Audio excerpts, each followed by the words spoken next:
Hi friends, welcome to my channel spy home. ഇപ്പം നമ്മൾ നിൽക്കുന്നത് പാലക്കാട് കൊല്ലങ്കോടുള്ള അയ്യപ്പ ക്ഷേത്രത്തിൻ്റെ ഫ്രണ്ടിലാണ്.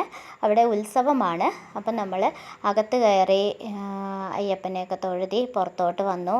അവിടെ അടുത്തുള്ള ഒരു കുളമുണ്ട്, വലിയൊരു കുളമാണ്. അതിൽ വലിയ വലിയ മീനുകളുണ്ട്. അതിനെ ക്യാച്ച് ചെയ്യാൻ നമ്മളുടെ ക്യാമറയ്ക്ക് പറ്റിയില്ല കേട്ടോ.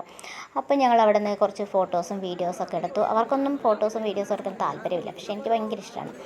അപ്പോൾ നമ്മൾ ഉത്സവത്തിന് എത്തുമ്പോഴത്തേനും കുറച്ച് വൈകിപ്പോയി. അപ്പോൾ ഓൾമോസ്റ്റ് കഴിയാനായിരുന്നു. അപ്പോൾ ആനകളൊക്കെ പോയിക്കൊണ്ടിരിക്കുകയാണ് നിരനിരയായിട്ട്. ഭയങ്കര തിരക്കായിരുന്നു കേട്ടോ. അതിൻ്റെ അടുത്തായിട്ടാണ് നിൽക്കുന്നത്. അപ്പോൾ അത് ഭയങ്കര പേടിയായിരുന്നു. ആനകളുടെ അടുത്തുകൂടെ പോവുകയാണ്. നല്ല തിരക്കെന്ന് പറഞ്ഞാൽ നല്ല തിരക്ക്. നമ്മൾ ന്യൂ ഇയറിനായിരുന്നു ഈ തിരക്കിൻ്റെ ഇടയിൽ, ഈ ഇത്രയും ക്രൗഡിൻ്റെ ഇടയിൽ പോയിട്ടുണ്ടായിരുന്നത്. പിന്നെ അത് കഴിഞ്ഞിട്ട് ഇപ്പോൾ ഈ ഉത്സവത്തിന് ശ്വാസം വിടാൻ പോലും സ്ഥലം ഉണ്ടായില്ല, അത്രയും തിരക്കായിരുന്നു. പിള്ളേരൊക്കെ ഭയങ്കരമായിട്ട് പേടിച്ചു, ഞാനും പേടിച്ചു കേട്ടോ. അപ്പോൾ ഇങ്ങനെ ആനകളെല്ലാം നിരനിരയായി പോയിക്കൊണ്ടിരിക്കുകയാണ്. പലരും ആനകളെ തൊടുന്നുണ്ട്. അപ്പോഴെല്ലാം ഞാനിങ്ങനെ ഭഗവാനോട് പ്രാർത്ഥിക്കുവാണ്, ഭഗവാൻ എന്തിനാണ് ഇങ്ങനെ തൊടുന്നത്? പേടിയായിട്ട് പാടില്ല. എന്തെങ്കിലും കാരണവശാൽ ഒരു ഇതായി കഴിഞ്ഞെന്ന് വെച്ചാൽ നമ്മളെല്ലാം ചമ്മന്തിയായി പോകും. കാരണം തിക്കും തിരക്കെന്ന് പറഞ്ഞാൽ അത്രയ്ക്കുണ്ട്.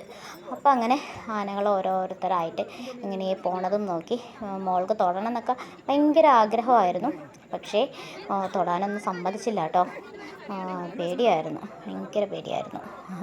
അപ്പോൾ പക്ഷെ നല്ല രസമുണ്ടായിരുന്നു കേട്ടോ. പാവങ്ങൾ, അവരുടെ കണ്ണിലൂടെയൊക്കെ വെള്ളം വരുന്നുണ്ടായിരുന്നു. സങ്കടമായി അവരെ കണ്ടപ്പോൾ, ആനകളെ കണ്ടപ്പോഴേ ഭയങ്കര സങ്കടമായി കേട്ടോ.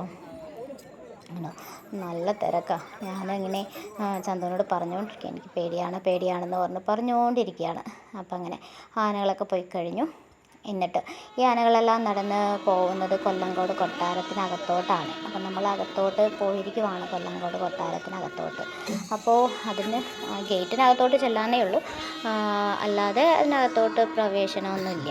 അപ്പോൾ അവിടെ വന്ന് അവസാനം ആനകൾ അവിടെ നിർത്തി. ഇതുപോലെ ഇങ്ങനെ പഞ്ചവാദ്യമൊക്കെ ഉണ്ടായിരുന്നു. അതങ്ങനെ കുറേ നേരം നല്ല രസമായിരുന്നു കേട്ടോ. അവിടെ കണ്ടോ ഈ വാട്ടർ വീഴുന്നതൊക്കെ നല്ല രസമായിരുന്നു കേട്ടോ അകത്ത്.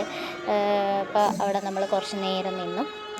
അങ്ങനെ പഞ്ചവാദ്യമൊക്കെ കഴിഞ്ഞില്ല, അതിന് മുൻപ് തന്നെ ഞങ്ങൾ പുറത്തോട്ട് ഇറങ്ങി. കാരണം ബാക്കിയൊന്നും കാണാനുള്ള ഇതുണ്ടായിരുന്നില്ല. അപ്പം അങ്ങനെ ഞങ്ങൾ അത് കഴിഞ്ഞ് കുറച്ച് ഫോട്ടോഷൂട്ടൊക്കെ നടത്തിയിട്ടുണ്ടായിരുന്നു. അതൊക്കെ എടുത്ത് ഞങ്ങളങ്ങനെ ഞങ്ങളുടെ റിലേറ്റീവ് ഉണ്ടായിരുന്നു, അവരുടെ വീട്ടിൽ പോയി ഭക്ഷണമൊക്കെ കഴിച്ച് തിരിച്ച് 12-12:30